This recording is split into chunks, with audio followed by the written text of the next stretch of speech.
करतोय. बाप्पा काय करतोय? बाप्पा एका बाजूला नवजात शिशूंचा जो मृत्यू दर आहे तो कमी कसा व्हावा म्हणून ससूनला जाऊन काम करतोय. कोट्यावधी रुपयाचं युनिट उभा करतोय. गोरगरिबांची लेकरं ज्यावेळी त्या ठिकाणी रडतायत त्या रडणाऱ्या लेकरांना मुखामध्ये अन्न भरवण्याचं काम करतोय. त्या नातेवाईकांना झोपण्याला जागा नाही त्या ठिकाणी त्यांच्यासाठी बेडची व्यवस्था करतोय.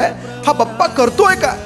तिथे जर तुम्ही कधी ससूनला याच्या पूर्वी जाऊन पाहिलं असतं तर अन्नासाठी कुठे व्यवस्था नाही. रात्री पेशंट आलेत, सगळं बंद आहे, जेवण नाही.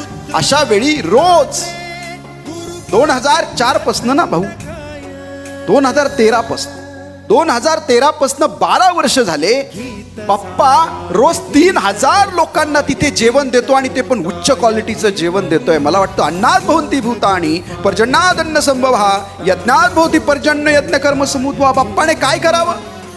कुणाच्या हॉस्पिटल मध्येच गेल्यानंतर कुणाच्या हृदयाला छिद्र आहे, कुणाचा चेहरा विद्रूप आहे, कुणाचा चेहरा कुरूप आहे, कुणाकडे ऍडमिशनला पैसे नाही आहेत म्हणून देवदासींच्या मुलांना बरोबर घ्यावं. आज अमितेशजी या बाप्पाने सांभाळलेल्या गुरुकुलातना एक मुलगा कांबळे नावाचा IIT मध्ये सायंटिस्ट आहे. हे बाप्पाची कृपा आहे. बाप्पाने काय केलं? बाप्पाने संसार उभे केले. बाप्पाने माणसांच्या कुष्ठरोग्यांच्या हातांना काम दिलं.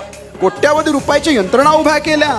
बाप्पाने 51 कोटी लिटरचं जिथे माजी सैनिक राहत आहेत, जिथे दुष्काळ आहे तिथे जाऊन 51 कोटी लिटरचं जलाशय निर्माण करावं आणि तो गाळ उपसावा आणि तो गाळ तो प्युअर सॉइल ती शुद्ध माती त्या शेतामध्ये टाकावी.